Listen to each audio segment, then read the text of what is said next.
Seems to be a large aircraft, like 5,000. What type of aircraft is it? It is all bright.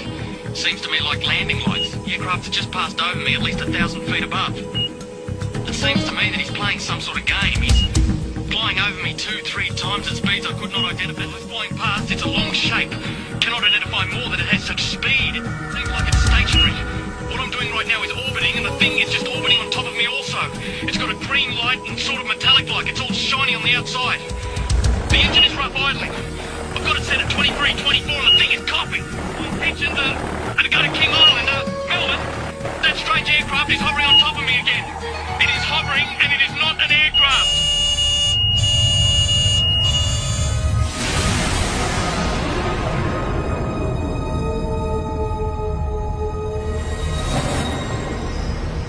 What you've just heard was a recreation of the final words spoken by pilot Fred Valentich before his plane disappeared over Bass Strait.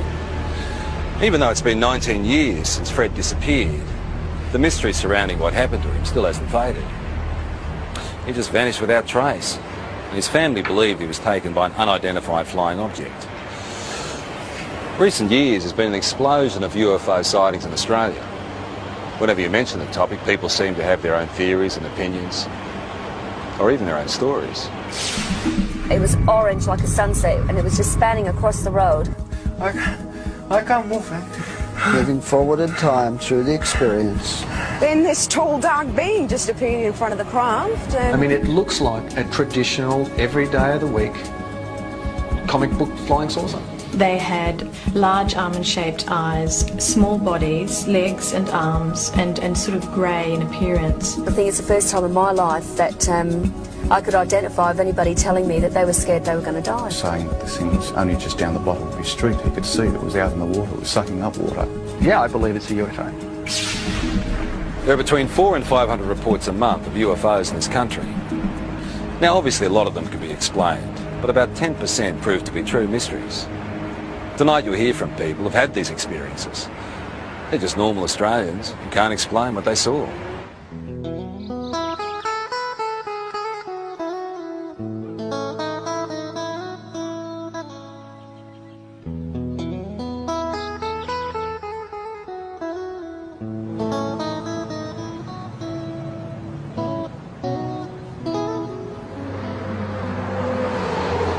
I was travelling from Sydney in a northerly direction toward Gosford along this particular road here, the Pacific Highway, and it was quiet. There wasn't a lot of traffic. It was early Christmas morning, and I was just gazing out of the front window of the car, and I saw approximately half a kilometre away a bright silver metallic object crossing from south to north.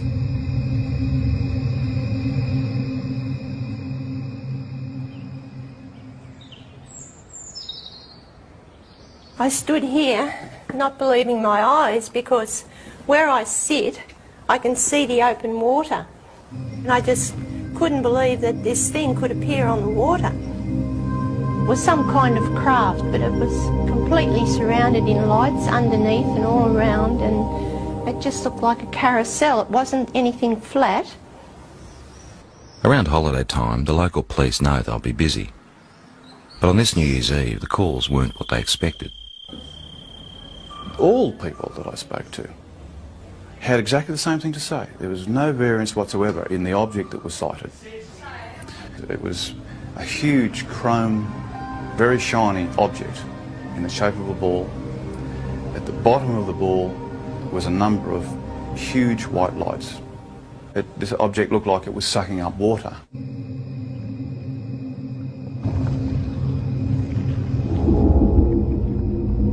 Some calls were quite frightful in their voice. You could actually hear the fear, and in the background especially, the fear of people and of course animals and things at the time that were experiencing this phenomenon.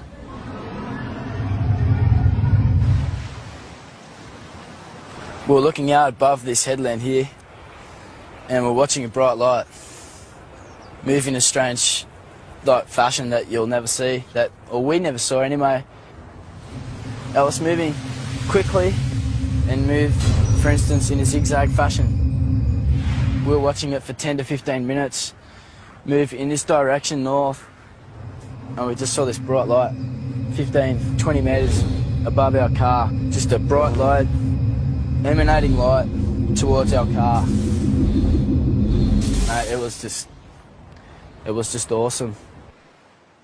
All of a sudden I saw these lights come out of the water like a cylinder and flash, and the top of the water was all lit up.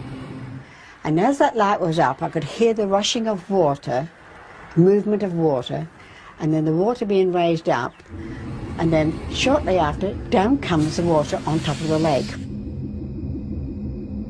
I noticed this rather bright light that seemed to be on the right-hand side of the car, and it seemed to be following us for quite a while, and then all of a sudden it turned and went at a right angle right across the expressway in front of the car. It was large, round, and seemed to have a stream of sparks flying out the back of it. I don't know what it was, but it was most peculiar. After the initial New Year's Eve reports to police, the local Sun Weekly newspaper got hold of the story. There were hundreds more people at home that had obviously thought they'd seen something quite out of the ordinary, but were too scared maybe to come forward and actually say that they'd seen something. Our office, the day the report hit the streets, was amazing. We had caller after caller saying they'd seen the same thing. A lot of the witnesses were retired academics, some were policemen, nurses, school teachers, Sunday school teachers, lawyers, business people, some of the leading business people in the area. They were all people that had everything to lose and nothing to gain by even coming forward and making a report. All the people who actually saw it hovering over the water described these 4 or 5 shafts of bright white light coming down to the water and literally penetrating the water rather than reflecting off it.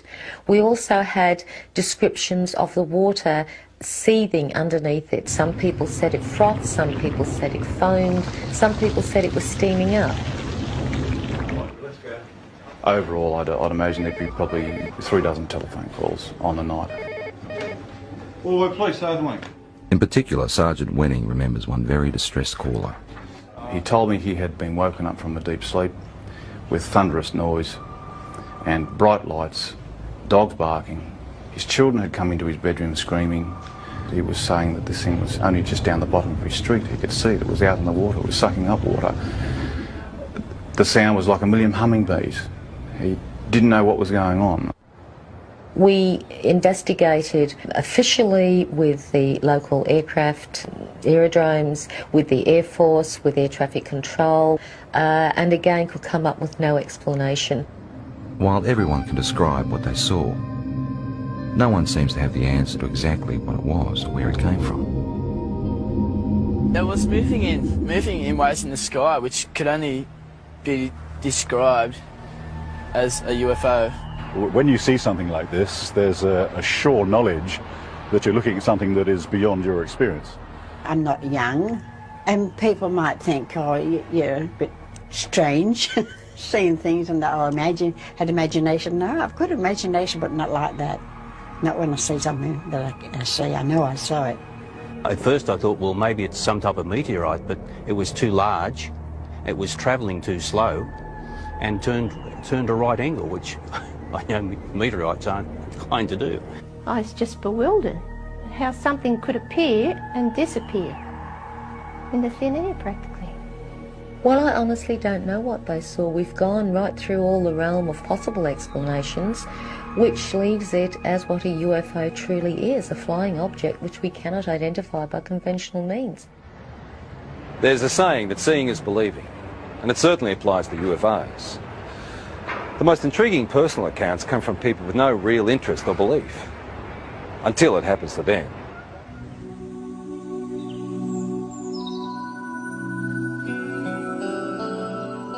Before this happened to me, I can be honest, I could say that I was in that category of being naive. I didn't believe it. I didn't really believe it, because I had to see, it's like I would have to see it with my own eyes. Grace's experience starts in the early hours of the morning travelling home with 3 girlfriends. Victoria, who can't be identified, was one of the women in the back seat. It's when I got a bit further down the hill that I noticed on the right-hand side of me some long oblong-shaped lights. I didn't know what they were. I mean, I only sort of caught a glimpse of a bright orange light sort of shining through. As I got down the hillside and started to come around the corner by this little hotel that takes us back through the back roads towards the freeway, one of the girls in the back noticed a very bright white light with a type of blue haze around it. When the girls were sort of saying, oh, maybe, you know, like it's a UFO, and, you know, it was sort of like, just laughed it off and said, don't be so ridiculous. The women continued their trip, but further down the road, more lights appeared. I heard Victoria and one of the other girls in the back there, they were commenting on something that was behind us. They actually thought somebody was coming up behind us, like a truck or something, because it was moving fairly fast and very bright. It was just such a bright as blinding light. It was orange like a sunset, and it was just spanning across the road. I got really scared, and I said to Grace, quick, just step on it. Because I knew there was a town just a kilometre up the road.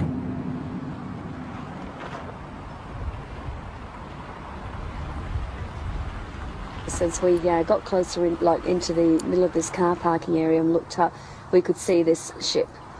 Well, that's what you'd have to call it, because it was, you know, definitely not an aeroplane, and it was something from definitely not this world, that's for sure. It sort of moved across from this direction straight over the top of us.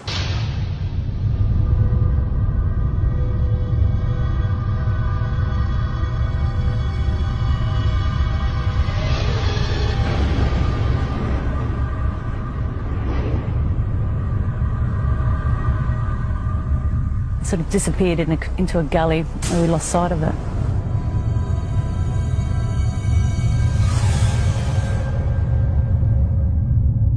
We were scared for our safety. I mean, I've got to be honest, I think it's the first time in my life that I could identify with anybody telling me that they were scared they were going to die. Because I was. When I got to the opening of the drive here, the other girls noticed that there was something else up, some activity up there in the sky. We were still scared. We didn't know what they were either. They seemed to be moving in a direction that this other craft had gone over and gone down. So the first thing you think of, just pull someone's driveway. And as I pulled in, the light was so blinding, it actually was hurting our eyes to look at it. Then I noticed a figure coming. It wasn't a human, it definitely was no human, that's for sure. I felt threatened by it, I felt really, really threatened by it. That was the closest thing I've ever experienced, the thought of actually, you know, coming close to death, I suppose, which sounds pretty silly, but the fear that I had was like that, like I wasn't going to see my family again. And the weird thing is that it's not the normal thing to talk about and for people to accept. But, you know, it's been 3 years now, and I still feel very distressed by it. In the weeks, I felt a lot of doubt with what happened to Grace. I didn't believe it, truly believed it, because I hadn't experienced anything like that myself. So I didn't show it either. I mean, I didn't show that I didn't believe it, because I think it was important that I looked like I was supporting her, so that otherwise, you know, she might go sort of, you know, off the rails if she didn't feel she had some support from her husband. But 2 weeks later, those doubts disappeared. What's work? Late one night, they were both woken by their distressed 15-year-old son. He was dead set that he had presence in his room. You know, there was somebody in his room. And one thing that he kept saying at that time was that, can you hear that sound? And he kept pointing up to the ceiling. And we could hear this low drone sound. I knew then I'd heard that sound before. We got back into bed and I was laying there. And I thought, do I lie here and just let this thing go through and just, you know, try and wipe it off as another bad experience, or do I actually get up and look, and if it is what I think it is, then maybe my husband will be able to see for the first time and he will believe. I just couldn't believe what I was seeing. When you see an object that's just sort of floating through the air, right, at slow pace, and you think to yourself, oh my God, it struck me as, you know, being awesome. It's just something unbelievable. It was a relief that he was able to see this thing, and all I kept saying was that that was the thing that was there the night when I was with the others. Certainly by its nature, by the way, characteristics of the way it just hovered across the house at a slow pace, yeah, no, nothing man-made. Not from this country, not from this earth, I should say. So you want me to... Even though Grace and her husband ended up experiencing the same craft, their ways of coping with it differ. You either accept it or you don't accept it, and I tend to say now, after I've seen it with my own eyes, I accept it, but I don't, you know, harp on about it and talk about it, and if it's just one of those things you try and leave as a part of your life that's happened, and let's get on with things, let's move on from here, you see. And that's how I sort of try and treat it, rather than try and find an explanation as to what it is. Yeah, I really don't have a theory yet. It's basically, it's more the fear. Again, I don't know why, because I'm still here and I am healthy, you know, I mean, but the fact is it's just a worry because you don't know. You just don't know. What do you reckon it is? Got no idea.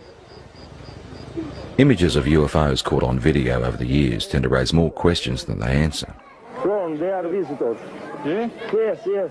UFO. Working out whether there is something out there has intrigued researchers for years.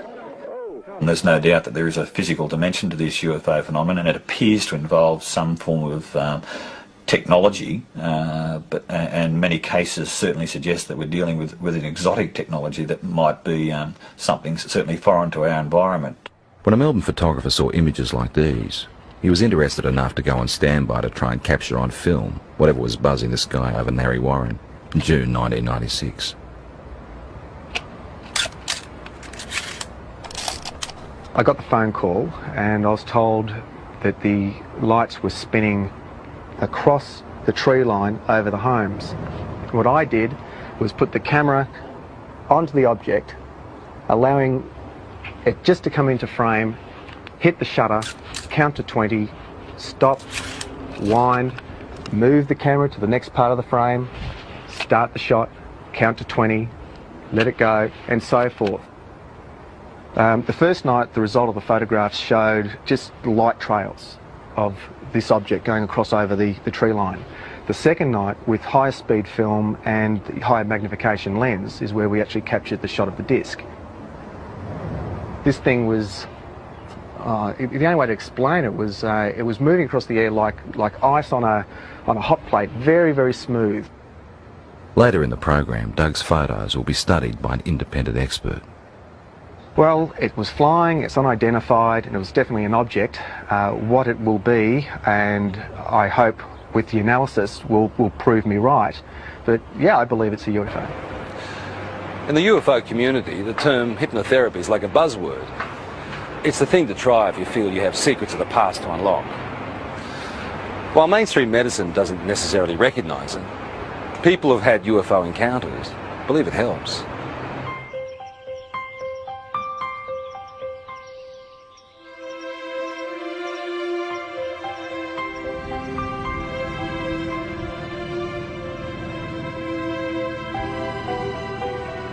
Victor Pufulescu believes he started having alien encounters as a teenager back in his native Romania. He's turned to hypnotherapy to try and find out exactly what happened. It's like being a good soldier. You just obey orders. This is actually probably the best description of hypnosis process. Loosened limb, deeper sleep. Loosened limb, heavier and heavier. Not a worry, not a care. Deeper, deeper, and deeper. Hypnotherapy is a way of allowing us to get into the subconscious mind. The intellectual mind tends to want to control and criticise everything. It's the censor of stuff it doesn't even know about that was in there before we were 3 years old. So by sort of relaxing and sliding across the conscious mind, if you like, we can sort of delve into the unconscious, or to allow what's in the unconscious to find its way out. Oh, I can't move, Frank. Uh-huh. The pressure is increasing. I can't move. The chest, my arms, uh-huh, my legs. There's a thing about hypnotherapy that very often the subject will want to please the hypnotist. So you have to look at that. But the thing is that you can see that when a person is reliving an experience, that it's pretty easy to see whether that's faked or not. Moving forward in time. My legs. Moving forward My in feet. time. Moving forward in time through the experience. The pain is inside of my elbow. Uh-huh. Thanks. Who are you saying thanks to? Them. Uh-huh. Can you ask them what they're doing? No. It's a test. That's a test. I just know it's a test. They keep me telling, be calm. They're telling you to be calm. Yeah. Very often the people are quite disturbed about dreams they're having or things they've imagined happen to them.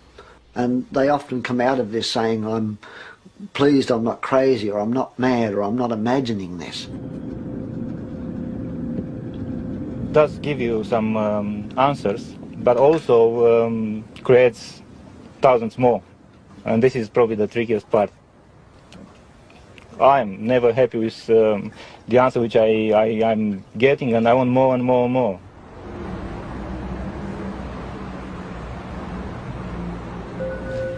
Just relaxing as much as you can with every breath. Just feeling a sense of calm. From 1992, there was a very strong correlation with awakening psychically and with my healing work to having these experiences. Elizabeth Robinson is a spiritual healer and therapist who says she's been having extraterrestrial experiences since childhood, but is only now starting to accept them. I mean, when they started with me, I thought, my God, this is bizarre. You know, this is crazy. This is in the realm of science fiction. But I know now I've had to work through that and struggle with it, and I've denied it like hell for 5 years. And I can't deny it anymore. Elizabeth says she started seeing creatures like these around her home in Perth in 1992. There were 3 beings standing there. They had large shaped heads, bigger at the top to the chin at the bottom, large almond-shaped eyes, small bodies, legs and arms, and sort of grey in appearance. But they looked at me with a sense of intent and intelligence. Soon after, Elizabeth's daughter talked of being visited by a lady during the night. Elizabeth believes it was one of the same beings. And I looked down on the desk, and here was a drawing of this being, this same being that I had seen. And I said to Jessica, who did that? Because I knew that at 2.5, her drawings were scribble drawings. And she said, oh, that's the lady. I tried to rationalise it, but I knew that I wasn't imagining this stuff. You know, there was something in me that told me that there was more to these experiences. They're looking at me again. Elizabeth then turned to hypnotherapy to try and uncover what she couldn't understand. This session was recorded last year with visiting American UFO researcher John Carpenter. I don't want to give the baby up.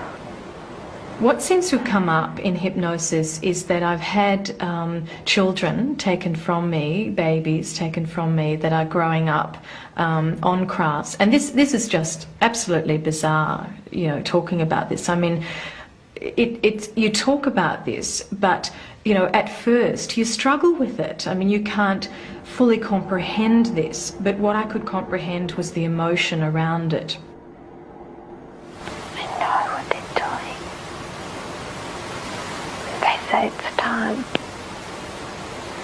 they tell me with their mind. The emotions are so real, they're raw, they're, you know, the grief is there, the terror is something like I've never felt before. They're just doing what they're doing. What are they doing? They're getting the equipment ready. Part of the reason why they're involved here on Earth is to help us awaken, but there seems to be some sort of reciprocal type of arrangement whereby you know, they're coming to Earth and they're creating a new race of beings, or creating some sort of hybrid race of beings. I used to think, okay, I'm dreaming, until I used to be able to get up, go to the bathroom, make a cup of tea, come back, sit down, they'd still be waiting for me. And I think, oh. Elizabeth and colleague Mary Rodwell now run a support group in Perth for people who've had alien experiences. And this is what I mean, my business is emotional trauma. That's why I'm here. And I won't deal with fantasy. I can't deal with fantasy. So it's about emotional trauma. These people are stressed quite desperately with fear and anxiety about a lot of things that they only have a vague idea often about, but often is because they've remembered being taken. I went 3 months with barely any sleep. If you remember, I told you about 11 or 12 weeks, barely any sleep. Most of them just want to live an ordinary life. They don't want this to happen. So for them to have the chance to at least talk about it and release all the anxiety and fear around that as much as they can around talking about it, it seems that through that there is real healing. For me, I became very frightened that I would be labelled crazy or, you know, hallucinate, whatever it was, and that I couldn't have somebody to relate this experience to that would honour my experience. Have either Elizabeth has always kept journals about her experiences, which she is now using to write a book. I saw a grey being appear, white-grey colour. In the dream I was searching for my son, even though the child dream of trying to run away from several grey beings, but as fast as I ran or wherever I really don't expect someone to be able to say, absolutely, you know, this is real, because, you know, you always doubt yourself, but you know that it's real, and you have to come to some point and stop denying it, and that's what I'm starting to do. Sorting out the facts surrounding UFOs can be tough, unless of course there's something that science can put to the test.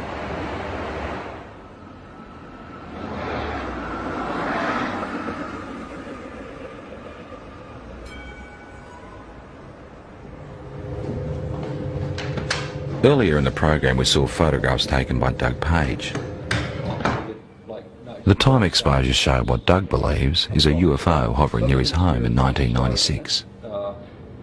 Now, has this been observed by other people as well? Practically all of Narre Warren. Okay, so that was seen, but not as a streak, because this is a time exposure. So it was simply an object of some sort traveling. Correct. In somewhat of a line, but as you can see, it goes up and down here. This type of negative sleeve will take... The professor would like to examine the negatives that come before and after the pictures in question. Explain to me why... But Doug has used the ends of rolls of film and discarded the shots he felt didn't work. Now, when the films were actually ready for handling, I'd lay them out and I went through them, and I go with the scissors and I just go cut, cut, into the bin, cut, cut, put it there, and that's what I did. Okay. After examining the camera the shots were taken with and checking density readings on the negatives, the next step is to enhance the images on the computer. I don't rely on computers for analysis. They're a bit of a tool. They sometimes let us see things a little bit better, but to actually definitively say that a particular thing is something, I stay away from that. How did you focus the camera? Just on infinity.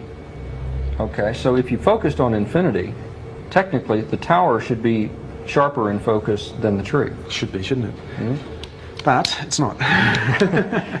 Interesting question, isn't it? It's a good one. The only trouble is there's no sort of guarantee, of course, in the darkness that it hasn't moved off set either, but I had that set for infinity. Okay. With some of the technical questions out of the way, it becomes an issue of individual perception. Very specific things here. I see a disc-shaped object. I see something with a rim. Okay, there is definitely a lip. There are what appears to be lights. There's big, there's another small one in between, another one. So we've got something that is geometrically laid out. You can see a texture, and you can see definitely on the dark side of it something. So something's in shadow, I mean, it looks like a traditional, every day of the week, comic book flying saucer. My first impression of this when I saw it, again, was a trumpet, a circular object here that we have a bell shape that comes out like so.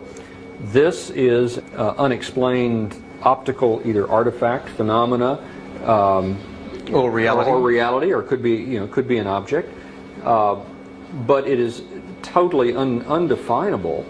And of technical concern is the fact that the start of the time exposure is more in focus than the end shape. Does it make any sense to you that if this was moving and it's decelerating, would that have a bearing on the shape of the line? If it was slowing? Because no, it shouldn't. It should be exactly the same sharpness. Despite question marks over issues like that, the professor is able to reach some conclusions. I don't believe that it's been faked.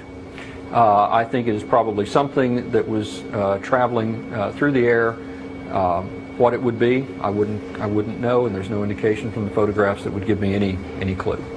There are points there that I haven't considered, such as the object, could well be a phenomenon that that I've never heard of.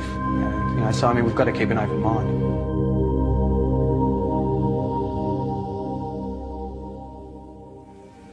I don't know, maybe between 6 and 8, I would assume. Okay. They were fairly intense, or? Yeah, they were very close together as well. Right, okay. 4 years ago, Kelly Carr was a mother and housewife with no interest in spaceships or aliens. Now she's using technology to reconstruct images of her own encounter. It does give the idea of the lights there, but the brightness of the light, it gives a good impression, except that the colour doesn't seem right. Kelly's account starts in August 1993.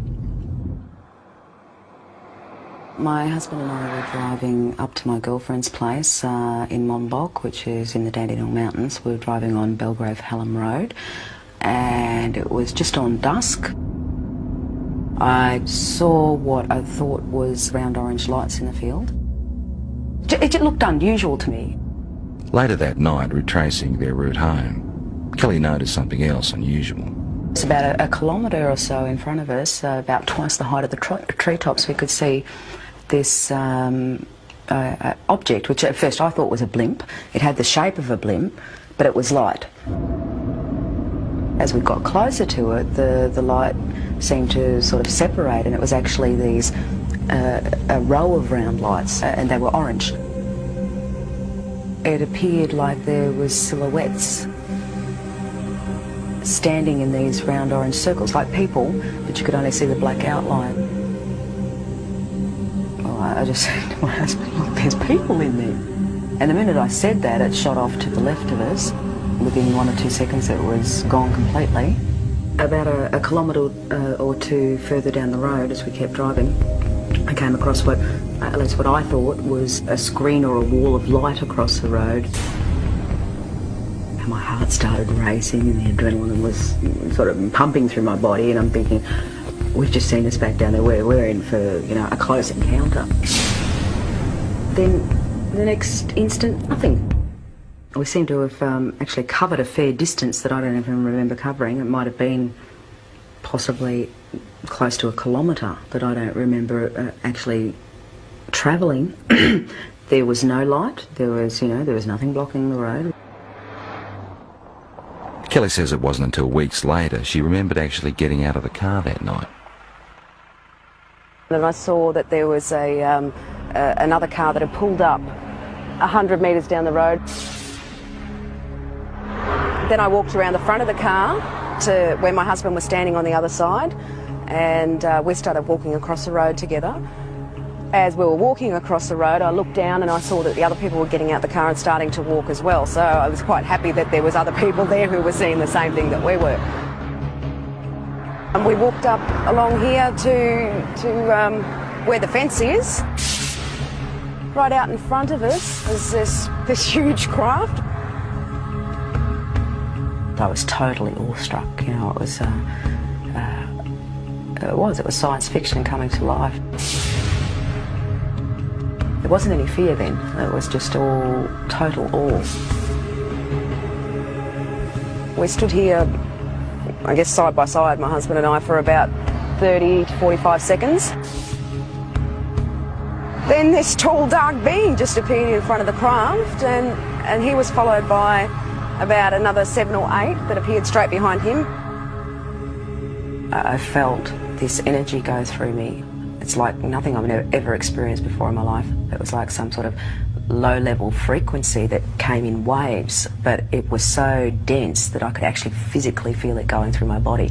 And that feeling absolutely terrified me. It was like, I can't even explain the horror that I felt just feeling this. And I began screaming. The minute I did, the eyes on these things lit up and they came charging across the field. Halfway across, they split up into 2 groups. Some headed off down there and the rest came directly towards us. I felt this blow to my stomach, and the next thing you know, I'm back here somewhere on the grass. It literally lifted me off of my feet. And I thought I was going to die. I thought if I don't get up now, I'm going to pass out and I'm going to die. I'm not going to come back to consciousness, you know. So I pulled myself up into a sitting position, and when I sat up, I couldn't see anything, and it was like there was just black in front of my eyes. I want you to try stretching it down a little bit as well. Kelly is not the only one who saw these images that night. For the first time ever, independent witnesses have given the same account of a close encounter. Even though Kelly has never met Jane, Glenda and Bill from the other car she saw, she has seen the sketches they drew for UFO researchers. They've drawn the same circles of light around the top of the craft with these blue lines coming down, ending in a semicircle on the ground. They've actually also drawn a tripod underneath, which was something I didn't see that night. It becomes very clear then that we were all looking at the same thing and that it wasn't your average saucer-shaped craft. And basically, the second party were able to draw sketches of the beings very similar to the ones that I had, and they're not your usual little grey things that are, you know, media propaganda. I found a small red-coloured equilateral triangle underneath my navel, which I guess in reality provoked only a minor curiosity at the time. It was oddly geometric, and I did wonder, you know, how something like that could get on me that looked like a burn without me feeling it. At UFO conferences, where Kelly is now a keynote speaker, she adds strength to her own story by showing photographs of physical marks left on one of the other women. We were all left with triangular marks under our navels, but the ones that were marks that were actually photographed, the first one came from Glenda, which is it's a series of 3 small red dots along the inner thigh, and both Jane and Glenda were marked with these dots. I wasn't. Glenda had a ligature mark around her ankle, which is quite severe bruising. It looked like she'd been strapped down to something. UFO researchers have also reported finding physical traces of the site where all witnesses said the encounter happened, particularly in relation to where the craft landed. Inside that semicircle was actually a triangular formation of 3 points spaced 6 metres apart, which correspond with the tripod that was drawn underneath the girl's craft. To this day, Kelly still doesn't know exactly what happened to her that night. Tried a little bit. Her most vivid memory is the fear that she felt. That's very good. It's finally come out to what I'm looking for. And I think a lot of people, you know, might have experienced the fear in a nightmare where you're being chased or something like that, and it's a terror that you feel that, you know, sometimes can wake you up or whatever, but it's absolutely horrifying when you're dreaming it. And that's exactly what I was feeling while I was totally awake. That sort of terror, actually having to feel it while you're conscious and physically awake and feel it as a reality, is like a living nightmare, like a nightmare had come to life.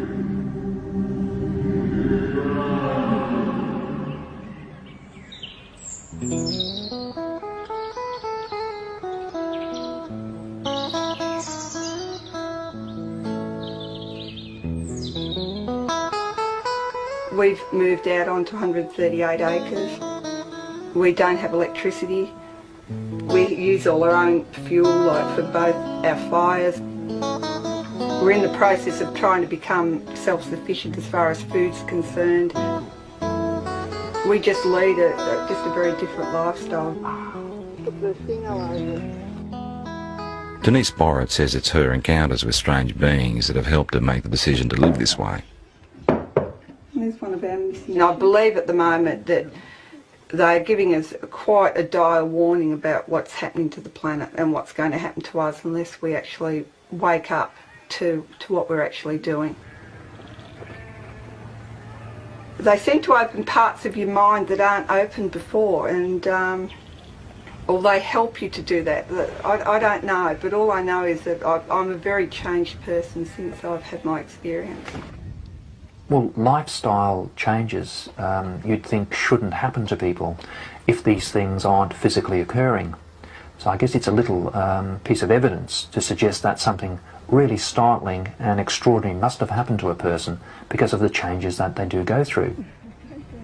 Denise says her visitors have the ability to render her husband unconscious, so he never actually experiences the aliens, but he does have physical scars.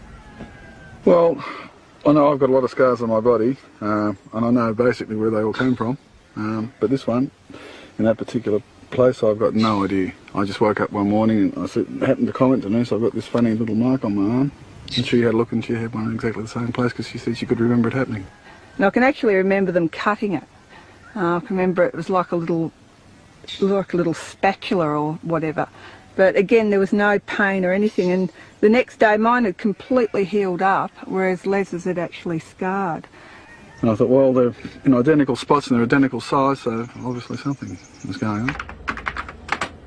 People who've had multiple abduction experiences very often get very concerned about the environment. They get very concerned about healthy lifestyles. They get very interested in the possibility of life elsewhere. They get very interested in promoting the message that there's something actually going on.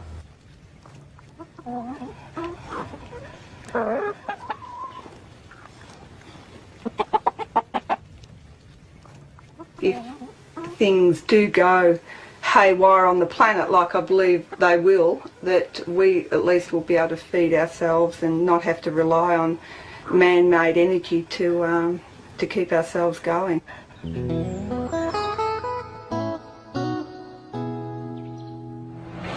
It's pretty obvious that the people that had these experiences are convinced there's more to what's out there than most of us realise. They're also the first to admit that their stories can be hard to accept. All they want us to do is be prepared to listen.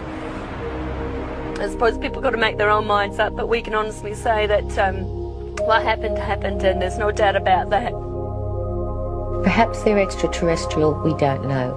Perhaps it's military experimentation. Perhaps there's new things in this earth that we don't know about. I don't know what they are. I know what happened to me, but I don't know anything about them. Well, I'd have to say that the evidence seems to be fairly compelling, that we seem to have some sort of alien life form, just in what it is. You've got to keep an open mind. And since I've accepted it, I think I've really started to see it's not really bad. There's a lot of good in what they're actually doing. And it's like they're saying to us, you know, human beings can do so much more. We have these wonderful capacities to heal and to heal each other and to understand ourselves so much more. And we're not yet. Where they come from, I honestly don't know. I would hope that before I die, one day I find out.